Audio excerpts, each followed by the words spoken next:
Okay, I'm going to make a quick video of the warm-up for today so that you can hear the explanation. So for this problem, it's the manufacturer wants to design an open box. So an open meaning there's no top on it, having a square base and a surface area of 108 inches squared. So let's see, if it's a square base, that means the base, let's just call that x. If that's x, then this is going to be x2 because the base is going to be the same on both sides. And then we don't know what the height is, so we'll call that y. There are an infinite number of open boxes that will produce a surface area of 108. Find three possibilities. Okay, so if I'm looking for a surface area, I want x to be squared, so that's the base, that's the bottom. And then I want to add 1, 2, 3, 4 rectangles. So 4 times x, y. And I want to see that that's going to equal to 108. Okay, so basically we're going to plug numbers in and see what happens. So if I let x be, I don't know, 3, okay, so 3 squared. So let's see, 3 squared plus 12 times y is going to equal 108. Okay, so 3 squared is 9.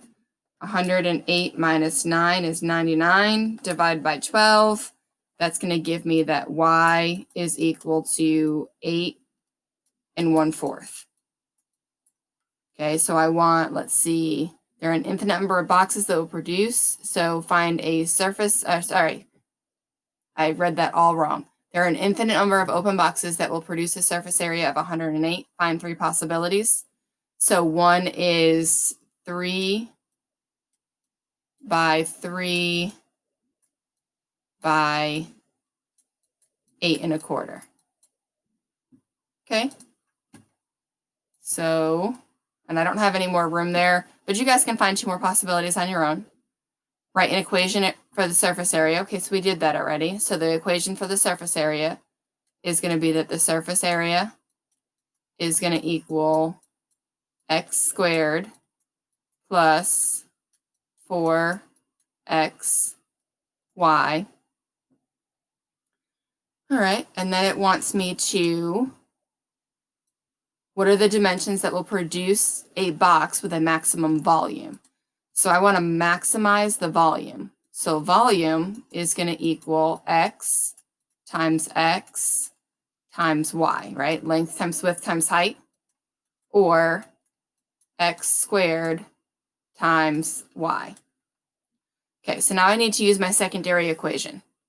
Okay, so I'm going to come up to my secondary equation, and I know that 108 is the surface area, is equal to x squared plus 4xy. And I need to solve for either x squared or I need to solve for y. Well, I'm going to solve for x squared. I'm going to solve for y because there's only one y over here, and I don't want to have to try to figure out what x is by itself.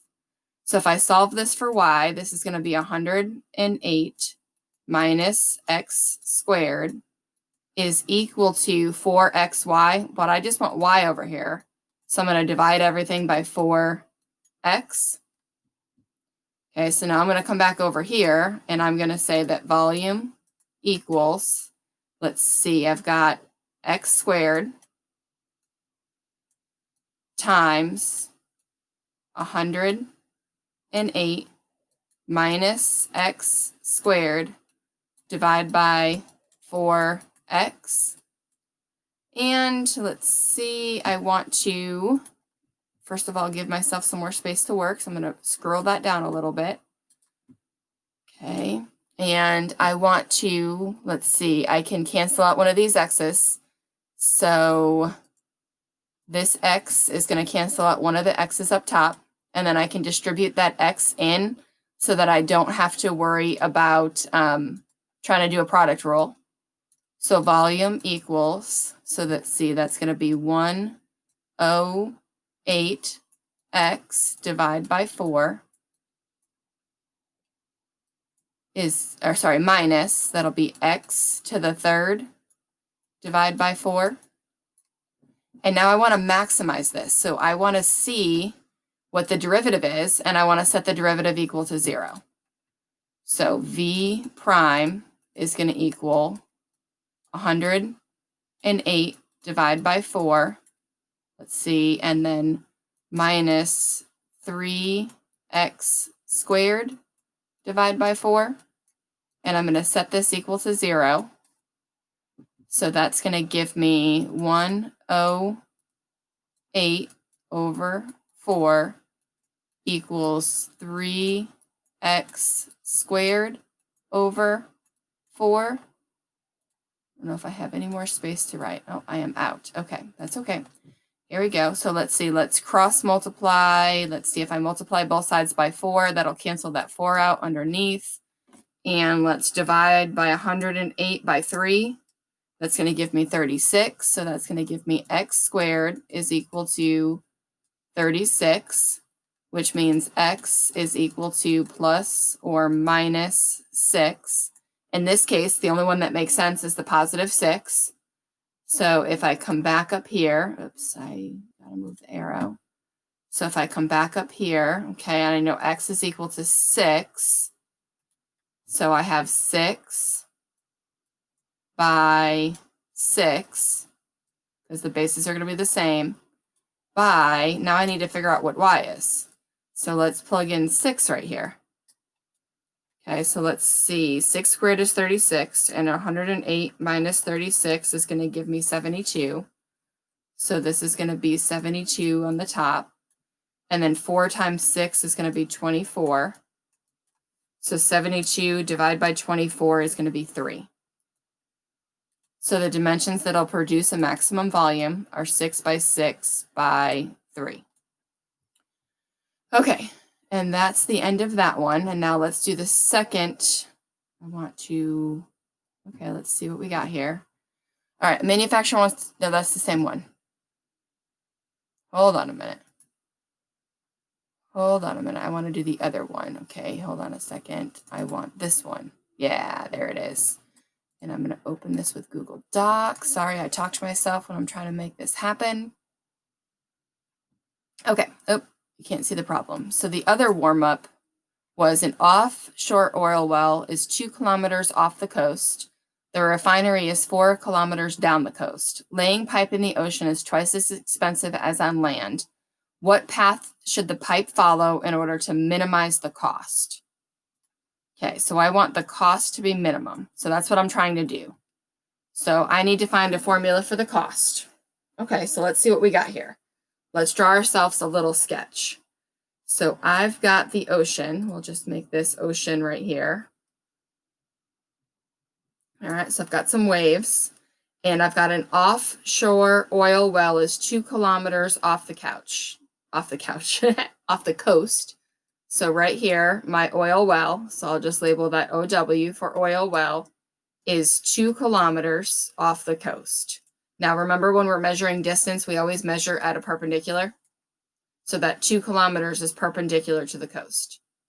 The refinery is 4 kilometers down the coast. So measuring down, so from this point where it hits to down the coast is the refinery, and it's going to be 4 kilometers down the coast. Laying pipe in the ocean is twice as expensive on land. What path should the pipe follow in order to minimize the cost? So let's think about what the possible paths could be. Okay, one path is the pipe could go right down this line and then right down the coast. Okay, so that's going to be path 1. And then let's see, another path could be that the pipe goes straight across. So that'll be path 2. Okay, so this is going to be the shortest way. This will be the longest way. Or there's a third option. And the third option is that I go a little bit down and then I follow the coast the rest of the way. Okay, so we have to figure out what the options are. Okay, so we need a variable. All right, so if I make a variable, let's see, I want my variable to be x, so we don't know how far this distance will be, so we'll just call this x right here. Now, if I use the first path, then my x will be 0. If I use the second path, then my x will be the whole thing of 4. If I use the red path, then x is, we don't know, so we're trying to find out. All right, so let's see if it's twice as expensive to lay the pipe in the ocean. Okay, so let's think about the cost here. So the cost is going to be the distance of whatever pathway this is plus this. Or it could be the whole thing here, or it could be the whole thing here. All right, so let's see what we got. Let me give another color. I need more color here. Okay, so the cost here, let's say this is the cost on here. Let's just call this y. I don't know if that's going to make sense or not.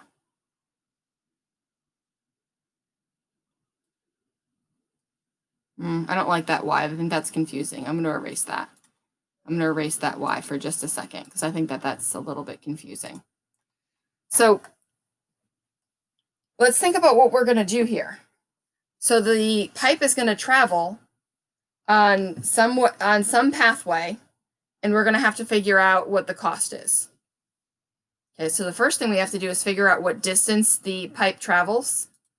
So let's see, let's look for distance. The distance is going to be, I'm going to call this point right here M for a second, just so I have a grounding point. We're either going to go from O to M, and then we're going to add the distance from M to R. Now, if my M is back here and X is 0, well, then the distance will still go from O to M and then from M to R, so that'll work. If the M is over here, well, we just go from O to M and then M to R would be 0, so this would work no matter which pathway I look at, whether I'm going OM and then MR, or if my M was back, that would still work, or if my M was over here at the green, I'd just be going from O to M and M to R would be 0. So either way, this is going to work. Okay, so here we go. Let's think about what we've got here. Let's see.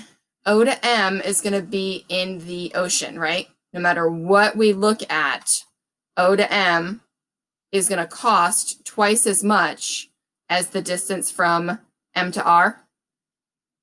Okay, so if I write this as cost, so my cost is going to equal twice the O to M distance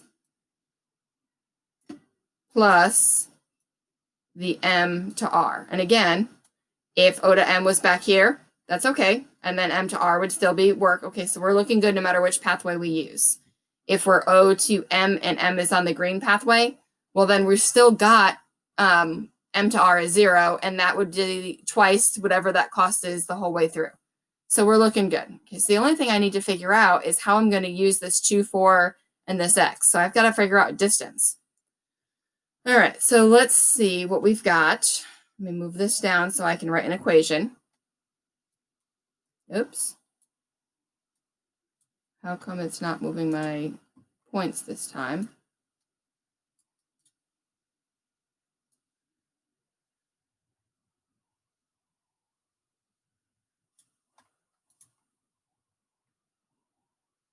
All right, well, I'm just going to make this be above here so that I can still write. I'll get rid of that. All right, so I need to figure out the distance. So let's see, O to M. Well, this is 2 and that's X. So O to M would equal, let's see, the square root of 2 squared plus M squared, X squared.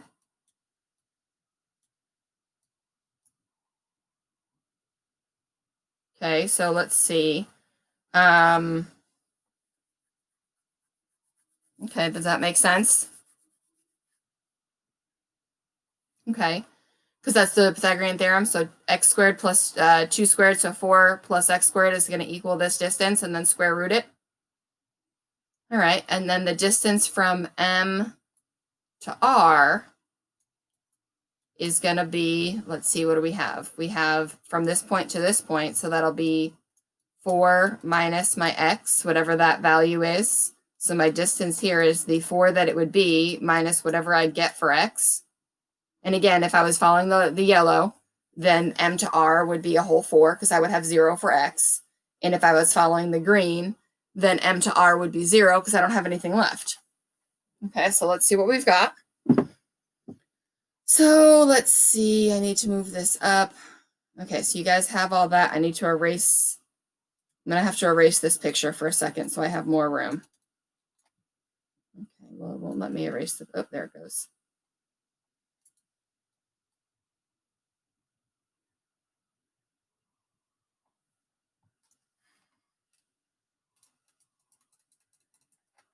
Okay, well, it won't let me erase the picture.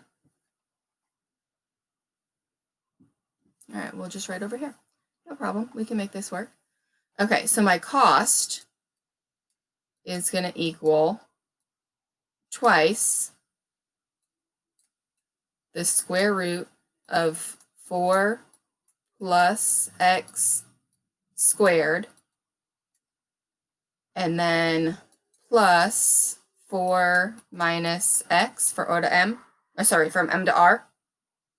So I'm going to twice whatever this is, and then I'm going to add this once. So now I need to take a derivative. Okay, so let's take a derivative of that function. I'm going to get a blank page so I have some more space here.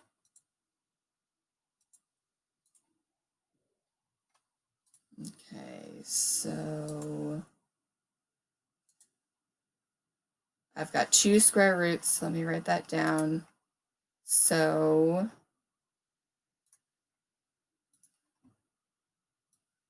c equals 2 square roots of 4 plus x squared plus 4 minus x. Wow, that plus sign is huge. Let's fix that. That's a ruler. That's not what I wanted to do. Get rid of that for a second.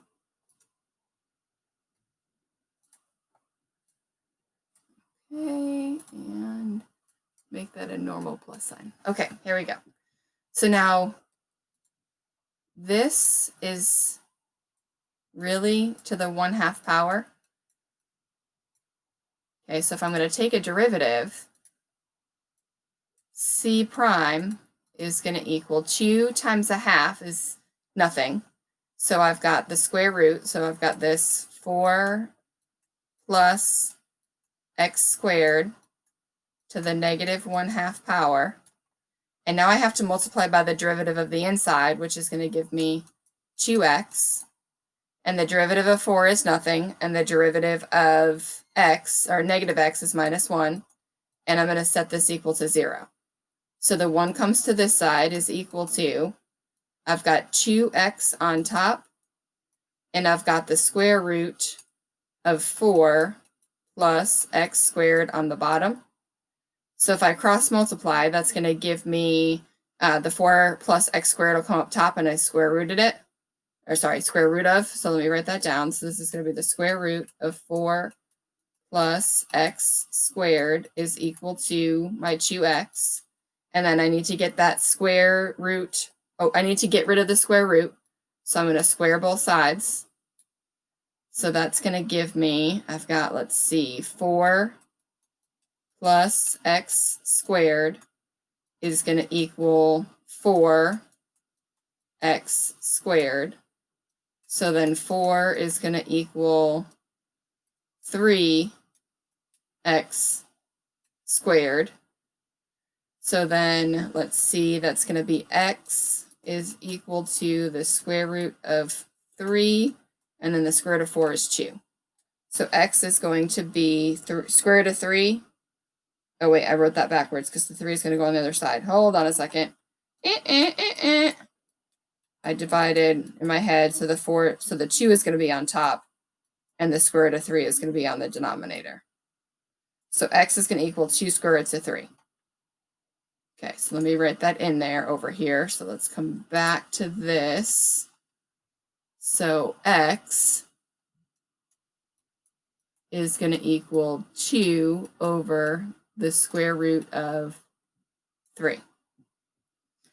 Okay, so now the problem wanted us to find, what did the problem wanted us to find? Let's see, the minimum cost. So if this is twice as much, that's going to be the maximum cost. And then I've got this distance here and this distance here, so that's going to be another maximum cost. So the minimum cost is when when x equals 2 divided by the square root of 3. And I could actually, what path? So I would write a sentence, and I don't have space to do this, so I'm not going to actually do it, but I would say something along the lines of, I want to clear everything out. How do I do that?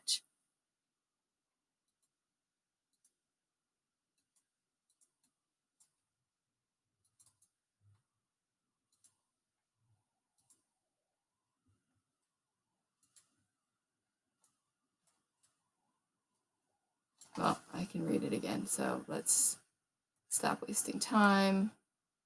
Okay. An offshore well is 2 kilometers off the coast. So what path should the pipe follow in order to minimize the cost?